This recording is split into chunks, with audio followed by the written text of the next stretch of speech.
Magandang umaga po sa inyong lahat. At Happy Mother's Day uli sa lahat ng mga nanay. Sa Ebanghelyo ngayon, inutusan tayo, mag-ibigan kayo. Ito ang aking utos, sabi ng Panginoon. Sa ikalawang pagbasa, ang hindi umiibig ay hindi kumikilala sa Diyos, sapagkat ang Diyos ay pag-ibig. At lahat, minahal ng Diyos. Kaya sa unang pagbasa, pinakita si Cornelius. Bumaba ang Espiritu Santo sa mga hindi Hudyo. Hindi lang mga Hudyo ang maliligtas, ayon kay San Pedro, hindi, yung buong sangkatauhan. Pati buong daigdig na, yung buong sansinukob. Ngayon, ang tao ay sumasakatawang diwa. May katawan siya, may diwa siya, may mind, consciousness, awareness, intelligence, kung ano pang itatawag mo dyan. Pagkatawan lang siya, bangkay. Pagdiwa lang, multo. Hindi mo mapaghiwalay. So kagaya ng hindi napapaghiwalay ang katawan at kaluluwa, hindi rin napaghihiwalay ang tao bilang individual na nag-iisa, at dahil siya ay social being, nakalubog sa lipunan. Yung social dimension ng ating pagkatao ang binibigyang diin din ng simbahan sa pagturo na kailangan magmahalan tayo sa isa't isa. Kaya po, mayroong Catholic social teaching ang simbahan. Saan po ito nagmumula? Dito sa social dimension ng ating pagkatao. Mas fundamental ang social dimension ng ating pagkatao kaysa ating individual. Halimbawa, zygote ka pa lang, fetus ka pa lang, kaugnay ka na kaagad ng iyong ina. Kaya Happy Mother's Day ngayon. Daming bulaklak at saka cake ang mauubos ngayong araw na ito. Dahil mahal natin yung nanay natin. Siyam na buwan tayong dinala sa kanyang sinapupunan. At nakaprogram ka na. May diabetes yung mga magulang mo. Malamang may diabetes ka. Kung yung mga tiya mo at saka ng nanay mo may breast cancer, malamang mag-ingat ka na ngayon. Sapagkat mamamana mo yan. Wala ka pang malay, hinuhubog na yung pagkatao mo. Pinag-uusapan ka na dyan.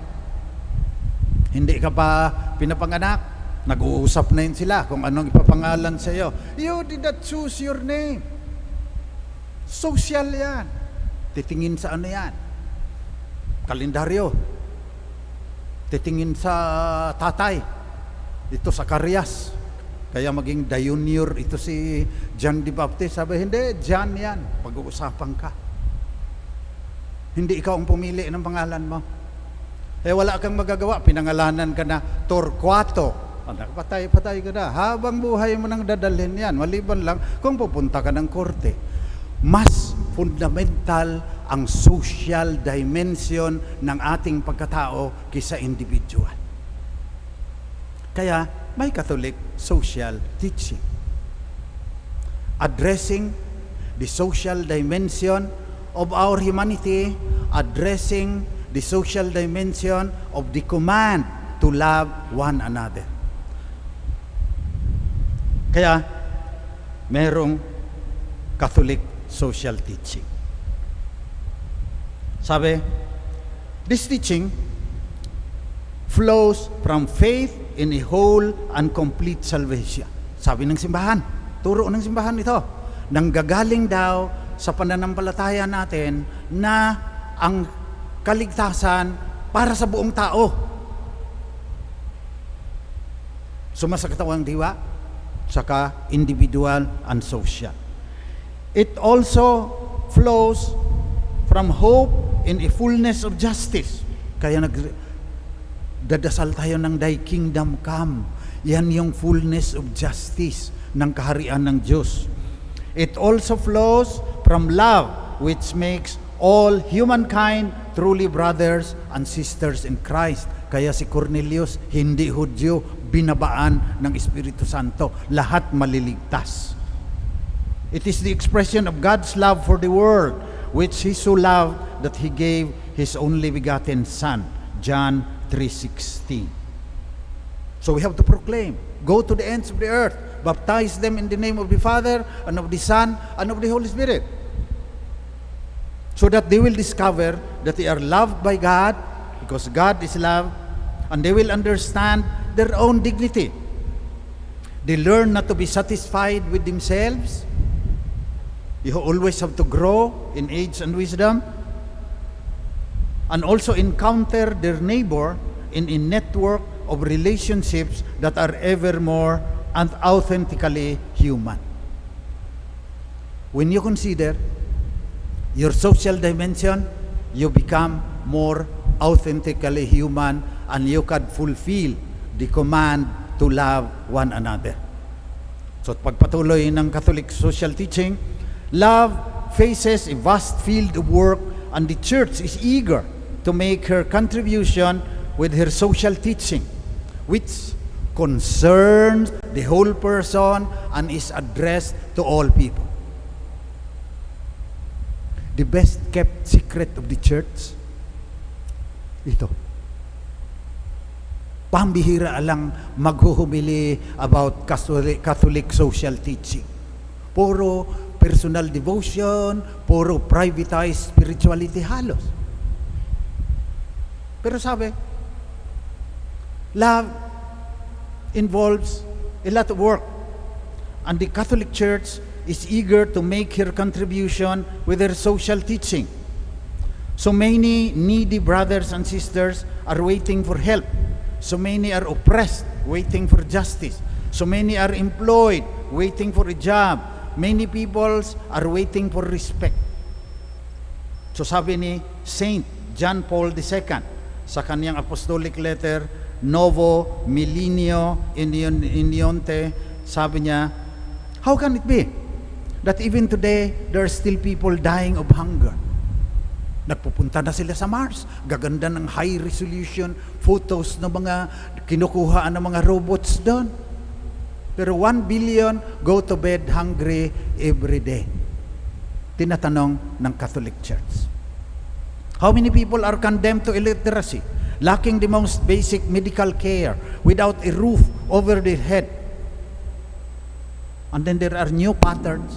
Sabi ni St. John Paul, kahit mayaman ka, you are nevertheless threatened by despair at the lack of the meaning of their lives, by drug addiction, by fear of abandonment in old age or sickness, by marginalization or social discrimination. Saka sabi pa,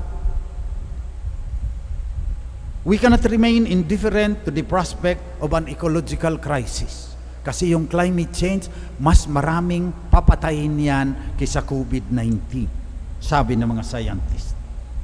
We have problems of peace, threatened by the specter of nuclear war, contempt for fundamental human rights of so many people, especially of women and children. Yun ang context. Sa turo ng simbahan, hindi akin yan. That is the context in fulfilling the command to love one another. Kaya, makikita ninyo sa inyong screen, para hindi naman maging lecture itong homily, ang summary kung ano ang pinapahalagahan ng Catholic social teaching. 7 lang yan. Una, every human being is sacred. Every human being has dignity. Kaya ayaw ng simbahan ng abortion, euthanasia, ayaw ng simbahan ng death penalty. Kinakalaban. Maraming kalaban siya ngayon. Pero yan ang ugat niya. The church's opposition to mercy killing and abortion and the death penalty stems from the sacredness of the life of everyone. Second, yung sinasabi ko na, we have to emphasize the social dimension of every human being.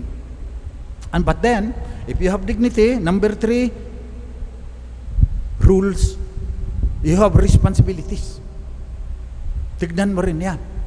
Na hindi ka magsasabing, I am the master of my faith, I am the captain of my soul. Sabi ng Invictus ni William Henley, hindi totoo yan.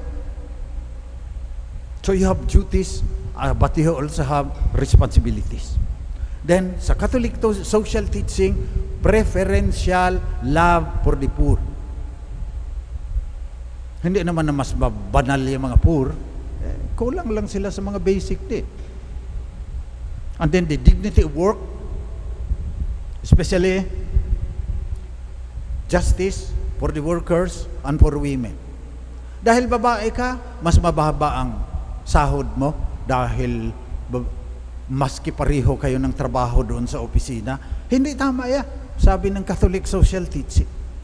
Wag na kayong maghahanap pa na kay Marx, kay Lenin, kay Mao Zedong, sa communism. Nasa social doctrine lahat ng simbahan yan.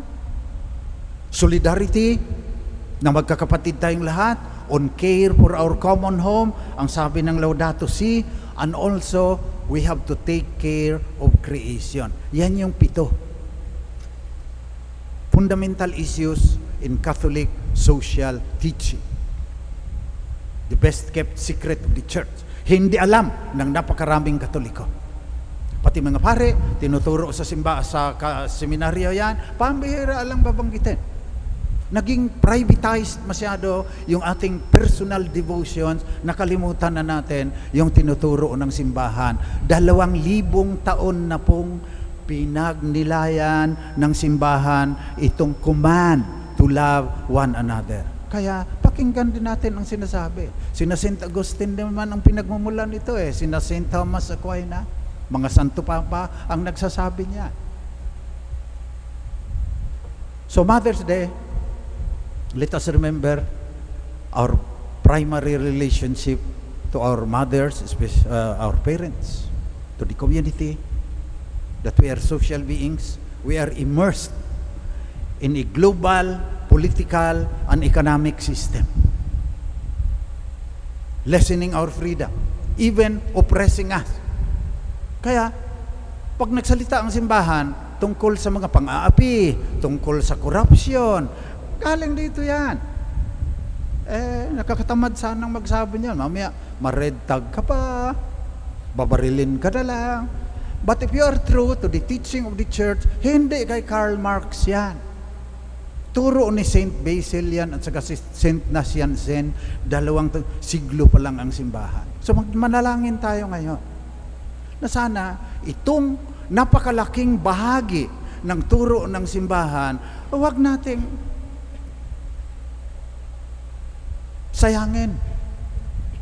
Sabi dito, kailangan gagabayan nito ang iyong pagdinilay kung paano mabuhay ngayon na may COVID, may economic collapse, may climate change pa na darating. This is our guide. 2,000 years of reflection on what it means to love one another. You do not love the individual alone. You love him as a social being immersed in society and influenced by global, political, and economic systems. So let us pray today to our Lord, for the God who is love, that we will really be able to fulfill His command, to love one another as He has loved us.